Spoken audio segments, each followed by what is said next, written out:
जय हिंद दोस्तों, शंभू दरबार में आपका स्वागत है। आज हम बात करेंगे जीवन में पेशेंस या धैर्य की कितनी अहमियत होती है। कभी कभी जीवन में हम पूरी निष्ठा से काम कर रहे होते हैं, फिर भी परिणाम नहीं मिलता।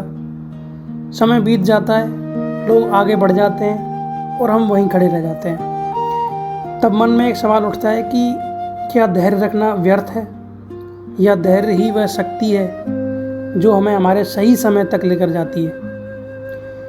सत्य यह है कि धैर्य का अर्थ केवल प्रतीक्षा करना नहीं है। इसका सही अर्थ है बिना टूटे सही मार्ग पर चलते रहना। जब महाभारत में पांडवों के साथ अन्याय हुआ, उनका राज्य छिन गया, सम्मान चला गया, वनवास जाना पड़ा, वे चाहते तो युद्ध भी कर सकते थे, लेकिन उन्होंने सही समय का इंतजार किया, क्योंकि अधैर्य में लिया गया निर्णय विनाश लाता है और धैर्य इंसान को विजय दिलाता है। सही समय आया तो विजय उनकी हुई। इसलिए धैर्य मनुष्य को रोकता नहीं बल्कि योग्य बनाता है।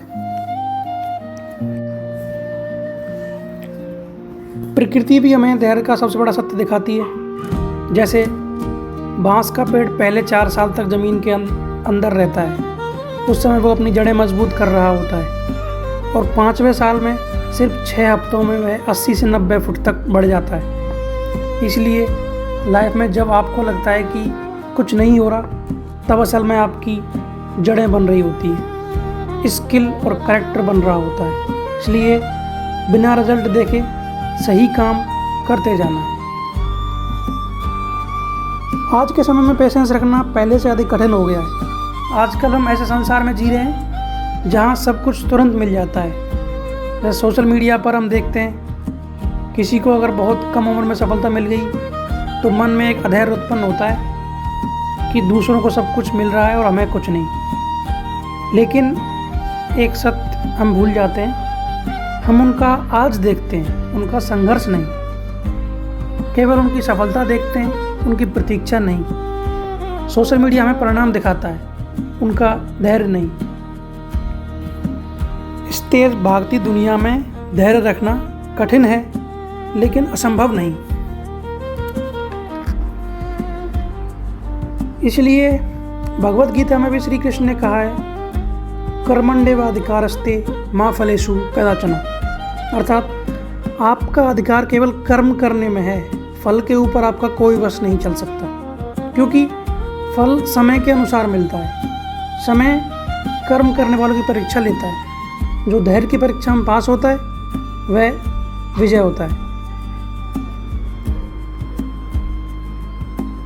इस सत्य को मैंने अपने जीवन में काफ़ी नज़दीक से अनुभव किया है। जब मैं सरकारी नौकरी की तैयारी कर रहा था, तब मेरे कई मित्रों का मुझसे पहले सिलेक्शन हो गया। उस समय मन में खुद को लेकर निराशा भी हुई और यह प्रश्न भी उठा कि गलती कहाँ हो रही है। लेकिन उस हताशा में रुकने के बजाय मैंने अपने आप पर काम करना जारी रखा, स्वयं पर विश्वास रखा, धैर्य बनाए रखा।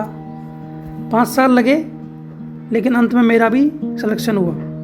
तब समझ आया कि देरी असफलता नहीं थी, वह मेरी तैयारी का समय था। धैर्य मुझे रोक नहीं रहा था, मुझे तैयार कर रहा था नई जिम्मेदारी के लिए। इस संदर्भ में मैंने भी कुछ लिखा है। धैर्य की नैया पर जो करे सवारी,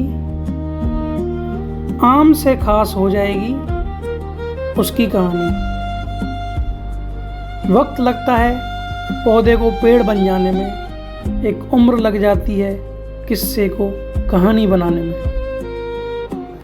जो धैर्य की गहराई को समझ पाया है, हर पीढ़ी पर उसकी पहचान का साया है। समय से पहले और भाग्य से ज़्यादा कुछ नहीं मिलता, हर किसी को सब कुछ कहाँ मिल पाया है। महान विचारक बेंजामिन फ्रैंकलिन ने कहा था, one who can have patience can have what he wants. मतलब जिसके पास सब्र है, धैर्य है, वह चाहे जो प्राप्त कर सकता है। हमारे आसपास भी गांव देहात में एक प्रसिद्ध कहावत है कि सहज पके जो मीठा होए, अर्थात धैर्य का फल मीठा जरूर होता है। कुल मिलाकर सारांश यह है कि कर्म अपने बस में है, वो करते रहो, बाकी सब उस ऊपर वाले के हाथ में है। जो होता है अच्छे के लिए होता है। आज के लिए बस इतना ही, मिलते हैं अगली वीडियो में। जय हिंद।